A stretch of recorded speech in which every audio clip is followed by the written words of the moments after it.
Hello and welcome to True Crime Rocket Science, the most authentic voice in true crime.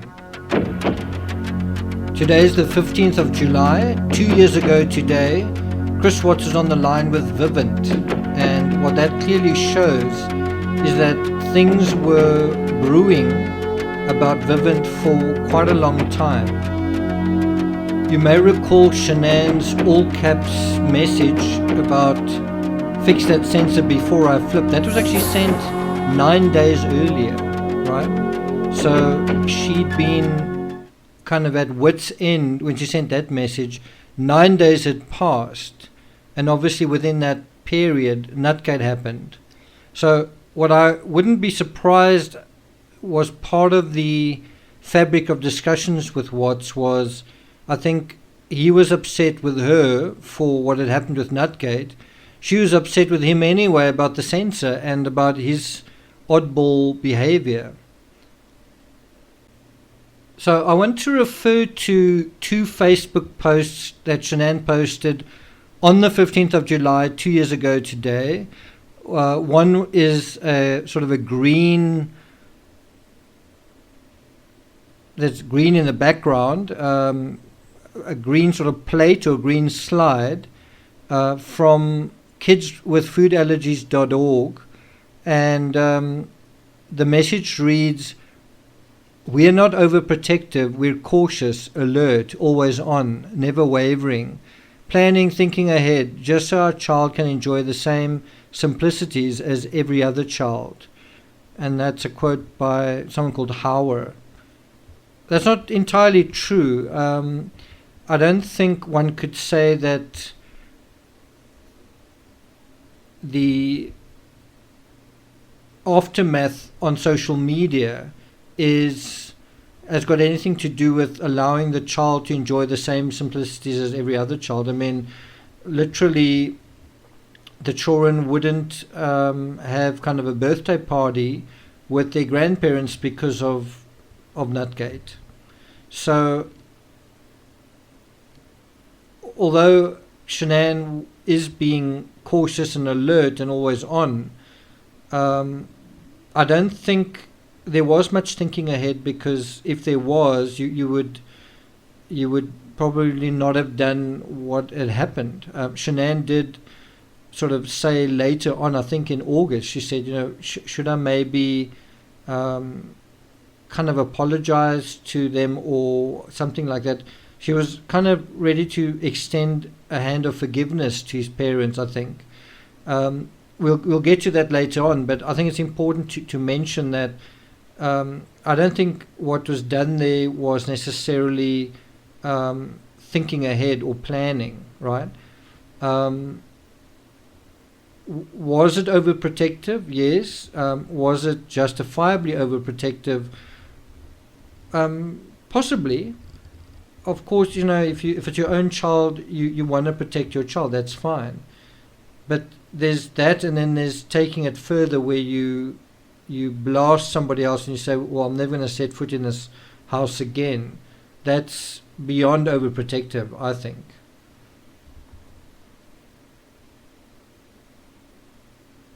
On the same day, she also posts a photo in blue, where it says "exclude the food, not the child," and Shan'ann writes there, "Alicia, I need this shirt and one to Cece." And then she says, "Please don't offer me food without asking my mom first," or something like that. So it's obviously still foremost in her mind 6 days later. 6 days after Nutgate, Shan'ann is still very conscious of it. She's kind of being an activist about it, right? I think it's quite ironic what she says here. She says, "Exclude the food, not the child." But what has just happened? The child has been excluded. The child's been excluded from the family, and at the end, they will never see their grandparents ever again. They didn't see them at the end of this holiday, and ultimately they never saw them ever again. So this was a case of Shan'ann excluding the child, and you might say that that is justified. maybe you're right.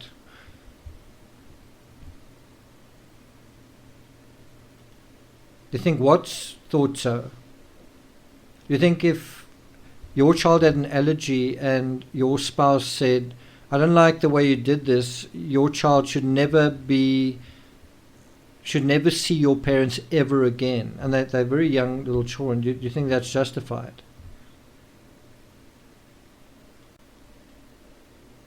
So July 15th, 2018 was a Sunday. On that day, Watts spent 23 minutes on the line with Vivint, his home security company. That's quite a long time. That seems to suggest that he was serious and that he was legitimately trying to do something about the system. What's difficult to be clear about is whether did Watts purposefully sabotage the sensor, or was the sensor kind of dodgy anyway and Watts kind of went along with its dodginess. Somebody mentioned that when the Rusek stayed with the Watts family, that the sensor wasn't working then either. I'm not sure if I put too much stake in that. I'll tell you why. If that was true, then why would Shan'ann be flipping out on July 6th? Why would the sensor be bothering her if it had been dodgy all along? So I don't necessarily go along with that.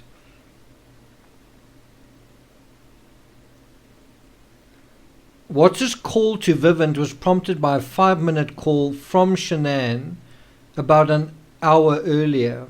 So more than likely, Shan'ann called Watts. Watts perhaps tried to sort out the problem himself, and then he called Vivint. Now, bear in mind it's a weekend.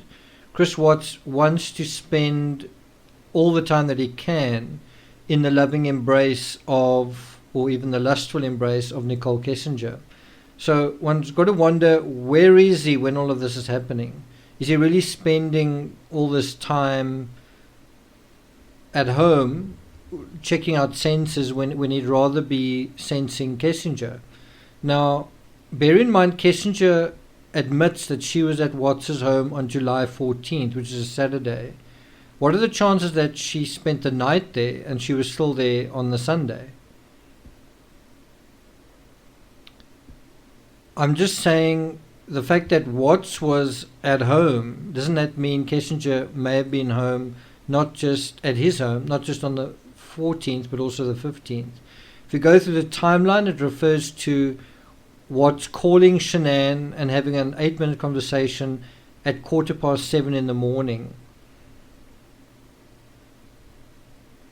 More than 4 hours later, about 4.5 hours later, at 11:37, Shan'ann called Watts and held a nearly 5-minute conversation. So close to the middle of the day. Now, one imagines that Watts wasn't home then. Why would Watts be home at Saratoga Trail in the middle of the day, unless he was with Kessinger? At 12:16, Watts called Vivint. Now, that could mean sorry, it's not 12:16, it's 12:36. So about an hour later, Watts called Vivint. Now, that hour could be Watts going home if he was at Kessinger, or Kessinger going home if he was at home. He has a 20-minute conversation with Vivint. And interestingly, he entered Vivint on this day into his contacts following the call. Now, if you think about it, Shan'ann 9 days earlier had sort of flipped out about the sensor, and Watts still didn't have Vivint in his phone contacts. So he really wasn't trying to do anything about it for 9 days.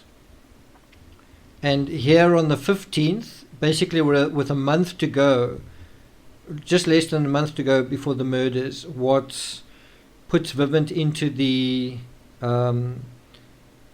his phone contacts, And what may be quite interesting when he had this conversation was Vivint may have explained to him some of the sort of technical aspects of the security system, some of the tricky aspects in terms of how the certain sensors might not pick things up or might pick things up. So a month before the murders, I think Watts was getting, I mean, bear in mind a 23-minute conversation with, sorry, a 20-minute conversation with Vivint. Quite a lot had to have been discussed during that. Watts had to have been educated on how the Vivint system worked. At 12:50, Watts took 3 images of his basement from different perspectives to capture the layout, right? Now, what that is showing you is that Watts is definitely home, right? He's definitely at Saratoga Trail. And he will then send those images to Shan'ann. And more than likely, Shan'ann was kind of laying down the law with him, saying, I need you to do this, and I need you to do that, and I need you to do that. Right? So that was kind of what was happening with his Sunday. He was cleaning up the basement. At 16:19, Shan'ann called Watts and held a 6-minute conversation. Probably to say, did you finish? Did you finish cleaning the basement? Also, what did Vivint say? Is everything sorted out? Kind of thing. At 16:35, so very shortly after his conversation with Shan'ann, Watts took 3 more images of the basement from different perspectives.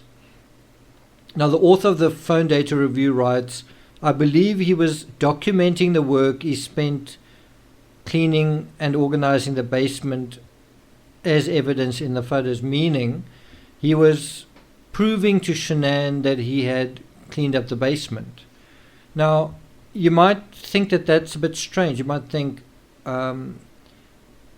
what is going on there? But Watts kind of did quite a few chores for Shan'ann. He did the entire family's laundry. So it was sort of normal that Watts would be told to do something and then he would have to do it. And this is an example of him being given instruction on a Sunday to clean up the basement and to send photos of the basement after it was cleaned up for Shan'ann to see that it was the way that she wanted it. Now, what's interesting is there are 3 photos of the basement from different perspectives. I guess that's capturing the layout before cleaning the basement. So in other words, just before the afternoon, Watts took 3 images of the basement and probably sent them to Shan'ann to show, well, this is what the basement looks like. And then later in the afternoon, he took 3 more images of the basement from different perspectives, and this is probably to show, this is what I've done, this is what I've cleaned up. The basement is now back ship shape. It's now back in the sort of order it needs to be. So just think for a while what might be going on in Chris Watts' head. And we're obviously speculating here. We don't know this for certain, but just think for a moment about the criminal psychology where it's a Sunday and Chris Watts doesn't have a lot of time to spend with his girlfriend. I'm talking about in the week. So he does have more time on a weekend to spend with her. And what is he doing on the weekend? He's cleaning up the basement. He's kind of out of the sunshine, cleaning up the basement.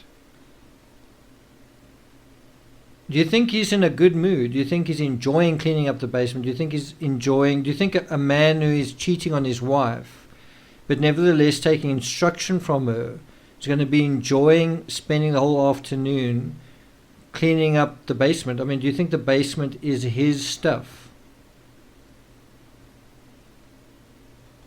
Now, remember Shan'ann couldn't reach Watts the day before while he was out at the museum and canoodling with Kissinger. Shan'ann had called him time and time and time again, something like 10 times, and she couldn't reach him.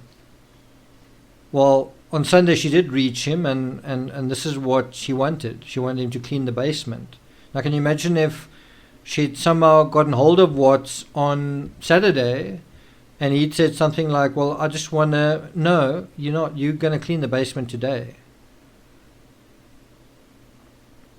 As I said, Watts took several photos of the inside of the basement and presumably sent these to Shan'ann to prove that he was done, that he'd done his chores. And we can only speculate what happened during Watts' 23-minute conversation with Vivint. Vivint may have described the ins and outs of the technology and how to work around issues, and this may have triggered little ideas in Watts' mind. This insight may have come in useful about a month later. Whatever Watts learned, the garage sensor remained busted when the cops arrived in mid-August. So Watts may also have found out how to kind of defeat the system, what to do to F up the system. Because, let's face it, it was effed up to the extent that Shan'ann wasn't seen leaving from the Ring doorbell sensor, right? She was seen arriving but not leaving. And also, there was minimal activity inside the house once Shan'ann arrived. Watts may have found out from Vivint how to sort of run around the system. Maybe they said something as simple as, well, just turn the router off or turn the power off. It's unfortunate that we don't know what was said to Vivint, that we don't have a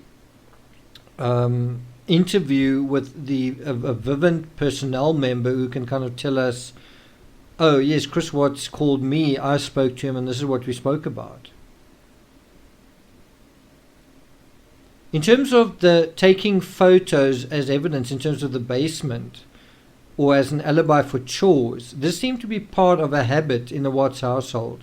Just prior to the murder of the children a month later, Shan'ann also asked Watts to send her pictures of the children in bed. In other words, can you show me evidence that the children are where I want them to be? He couldn't on that occasion. And this is something that our friends on other channels, the creators on other channels, conveniently leave out, is the habits of the Watts parents in other circumstances. And here's a really good example.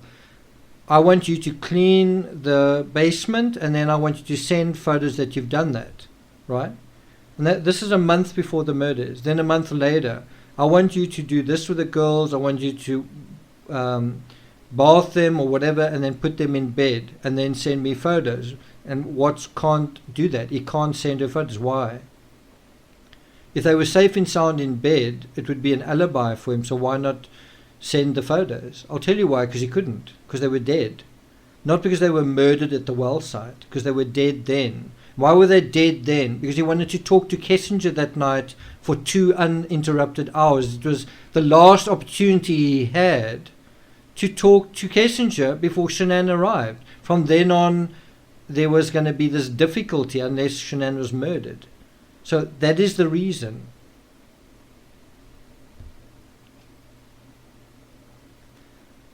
Just another little comment I want to make about another creator is he keeps mentioning my name, although he messes it up. He sort of purposefully distorts my name, so I guess I can call him Armchair Man. And this guy has been saying for days and days and days that he's not allowed to talk about the Watts case, whinging about that. I'm not allowed to talk about the Watts case, not allowed to talk about the Watts case. And then 4 videos in a row or something like that where he says he's solved the Watts case. Just think about how he does it. He sort of talks over and over again about that he's not allowed to talk about the Watts case, right? And he sort of points his finger at me. Why am I talking about it? Why is it so unfair that he's not allowed to talk about it? And he's just trying to generate hype and sympathy and I don't know what all. And then he talks about it. No one's stopping him. He talks about it. and he solves the case, and then he solves the case. So what's this business about not being able to talk about it? Jeepers, just stop whinging and tell your story. Be a detective. Figure things out and stick to that. But don't make it a whinge and talk about other creators. Stick to yourself, armchair man. The other thing that this guy is doing once again is pondering aloud on YouTube whether Watts was alone. He couldn't possibly have been alone. What does that mean? It means that you are implicating someone else in triple murder. You are accusing somebody else of committing a murder. Not Chris Watts, another person besides Chris Watts. You are making an accusation against another person, a false accusation of murder. And you've gotten into trouble about this before. So I want to put out a little challenge to you. And I know what the answer is, but this is the challenge. The next time you want to say that somebody helped Chris Watts, please provide that person's name and surname. You are absolutely sure that you've solved the case. You're absolutely sure that you know there was an accessory. And you've got quite a big following that believe everything you say. So put your money where your mouth is. Who is this person that aided Chris Watts? That person's name and surname. Not initials, not KLDP, whatever. Say the person's name. Do you have the confidence to say that person's name, yes or no? If it's the truth, you've got nothing to worry about. If it's not the truth, you've got a lot to worry about. Chris Watts had an incentive to commit murder because he was seeing this mistress. The mistress gave him the drive, the wherewithal to want to commit the crime. She wasn't an accessory. She was an incentive. There's a big difference. But I'm sure putting up one video after another saying, he wasn't alone, maybe it was this person. He wasn't alone, maybe it was that person. I'm sure you get stacks of views. I'm sure you're really, really popular.